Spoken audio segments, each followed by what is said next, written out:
है। कश्मीर पाकिस्तान की रियासत का हिस्सा नहीं है।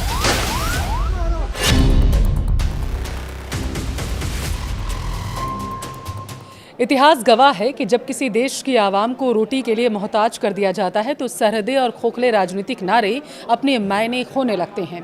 आज हम जिस बगावत की बात करने जा रहे हैं उसकी शुरुआत किसी राजनीतिक दफ्तर से नहीं हुई है, बल्कि खाली पेट और सूखी रसोई से इसकी शुरुआत की गई है।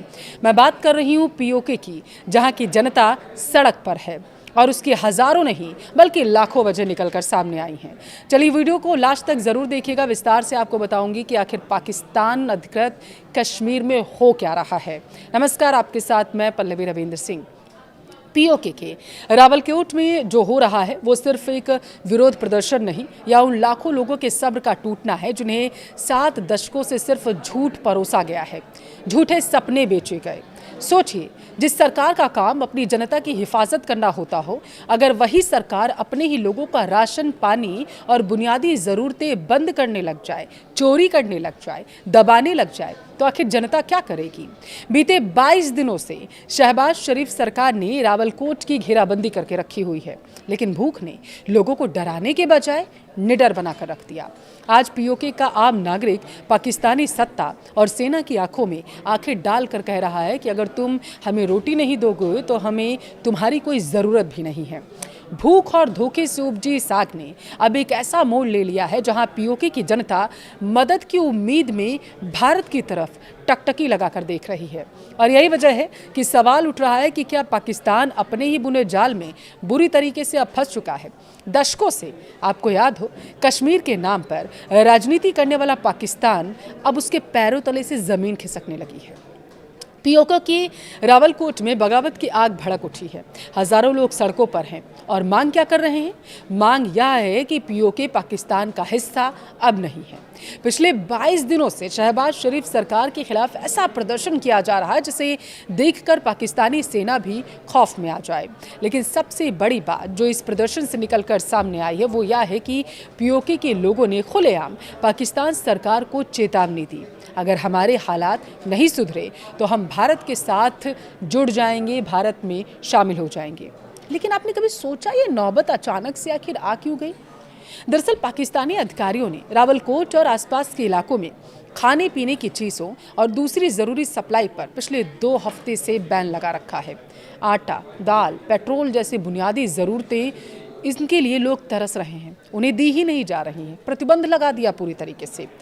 अब देखिए, सरकार को लगा था कि इस नाकेबंदी से लोग डर जाएंगे और प्रदर्शन खत्म हो जाएगा, लेकिन हुआ क्या? बिल्कुल इसके उल्टा। नाकेबंदी ने आग में घी जैसा काम कर दिया है और विरोध प्रदर्शन और भी ज़्यादा हिंसक और तेज़ हो गया। प्रदर्शनकारियों का साफ कहना है कि पाकिस्तान की शहबाज शरीफ सरकार उनके साथ सौतेला व्यवहार कर रही है। जब पाकिस्तान खुद भयंकर आर्थिक संकट से गुजर रहा है तो उसका सारा गुस्सा और सारा बोझ पीओके की आम जनता पर डाला जा रहा है। इस पूरे आंदोलन का चेहरा बनकर उभरे हैं स्थानीय नेता और नागरिक अधिकार कार्यकर्ता सरदार अमन खान। उनके भाषणों ने पीओके की जनता में एक नई जान फूंक दी। अमन खान ने अपने एक हालिया संबोधन में वो बात कह दी जो पाकिस्तान में कहना किसी राजद्रोह से कम नहीं। उन्होंने मंच से गरजते हुए कहा है कि पाकिस्तान के कब्जे वाला कश्मीर पाकिस्तान का हिस्सा नहीं है। हकीकत तो ये है कि पाकिस्तान को इस इलाके की ज़्यादा ज़रूरत है, न कि इस इलाके के लोगों को पाकिस्तान की। ये खान की तरफ से कहा गया। बात सिर्फ सरकार तक सीमित देखिए नहीं रही। पाकिस्तान में जिस सेना के नाम से सरकार कांपती आई हैं, पीओके के लोगों ने उसे भी अब ठेंगा दिखाना शुरू कर दिया। जो सोशल मीडिया पर वीडियो वायरल हो रहे हैं, लोगों ने खुले तौर पर उसमें ऐलान किया है कि वे पाकिस्तान के मौजूदा army chief general Asim Munir को अपना सेना प्रमुख नहीं मानते। लोगों का साफ कहना है कि वे अपने ऊपर किसी भी तानाशाह को बर्दाश्त नहीं करेंगे। अब आते हैं उस पॉइंट पर जिसने इस पूरे प्रदर्शन को अंतर्राष्ट्रीय सुर्खियों में लाकर खड़ा कर दिया। भारत का जिक्र 9 जून से लाइन ऑफ कंट्रोल यानी एलओसी के पास एक अलग ही धरना प्रदर्शन के तहत देखने को मिल रहा है। वहां पर जोरों से भारत का नाम लिया जा रहा। सरदार अमन खान ने अपने समर्थकों और पाकिस्तान सरकार को दरअसल एक अल्टीमेटम दे दिया। उन्होंने कहा कि अगर खाने पीने और दूसरी ज़रूरती चीज़ों पर पाबंदी लगाई गई और इसी तरीके से आगे जारी रहा तो वो लोग चुप नहीं बैठेंगे और इस इलाके के लोग मदद के लिए सीधे भारत की ओर अब देखने लगेंगे। अमन खान ने साफ कहा है कि अगर उन्होंने भारत से मदद मांगी भारत ने उनकी मदद की तो इस इलाके के राजनीतिक हालात हमेशा के लिए बदल जाएंगे और इससे इस्लामाबाद पर जो दबाव बनेगा उसे पाकिस्तानी हुक्मरान संभाल भी नहीं पाएगा।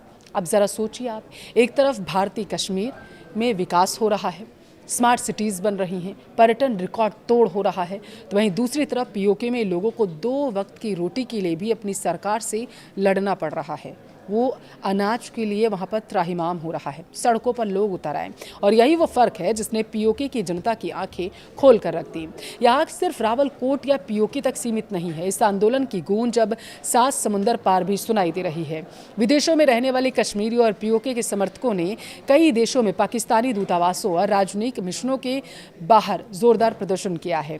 अंतर्राष्ट्रीय मंचों पर पाकिस्तान हमेशा कश्मीर का राग अलापता है, लेकिन अब दुनिया देख रही है कि उसके अपने ही कब्जे वाले इलाके में मानवाधिकारों का किस तरीके से हनन हो रहा और वहाँ की जनता पाकिस्तान से कितनी नफरत करने लगी है। रावलकोट का यह प्रदर्शन सिर्फ एक राशन का मुद्दा नहीं है, यह दशकों से दबाए गए गुस्से का ज्वालामुखी है जो अब फट चुका है। पीओके के लोग अब समझ चुके हैं कि पाकिस्तान ने उनका सिर्फ इस्तेमाल किया। भारत के साथ जुड़ने की यह मांग कोई साधारण बयान नहीं, बल्कि अब पाकिस्तान के वजूद पर एक सीधा तमाचा है।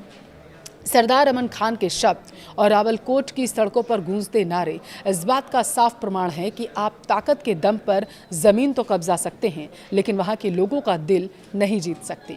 पाकिस्तान ने दशकों तक कश्मीर के नाम पर अपनी आवाम को गुमराह किया, लेकिन आज जब पीओके के लोगों के सामने अपने बच्चों का पेट भरने का संकट खड़ा हो चुका है तो उन्हें समझ आ चुका है कि उनका असली हमदर्द आखिर कौन हो सकता है। एलओसी के पार भारत की ओर देखना सिर्फ एक राजनीतिक चाल नहीं है, बल्कि यह जिंदगी बचाने की एक हताश और आखिरी पीओके के लोगों की पुकार है। यह प्रदर्शन दुनिया के लिए एक कड़ा संदेश भी है। एक तरफ वह तंत्र है जो अपने ही लोगों को बुनियादी हकों के लिए तरसा रहा है, दूसरी तरफ एक ऐसा भविष्य है जहां स्थिरता, विकास, सम्मान है। पाकिस्तान के हुक्मरान आज नहीं तो कल इस सच का सामना करने के लिए मजबूर होंगे ही। उन्होंने पीओके को हमेशा के लिए खो दिया है, इसमें कोई दो राय नहीं। नक्शे पर नहीं तो कम से कम वहाँ के लोगों के दिलों में तो अब पाकिस्तान नहीं है। अब देखना ये होगा कि क्या पाकिस्तानी सेना इसे हमेशा की तरह ताकत के दम पर कुचलने की कोशिश करेगी या फिर पीओके सच में एक नए भविष्य की ओर कदम बढ़ाएगा। भारत सरकार भी इन घटनाक्रमों पर बारीकी से नजर बनाए हुए है। आपको क्या लगता है, क्या पीओके के लोगों का भारत में विलय का सपना जल्द हकीकत होने वाला है? कमेंट में जरूर बताएं।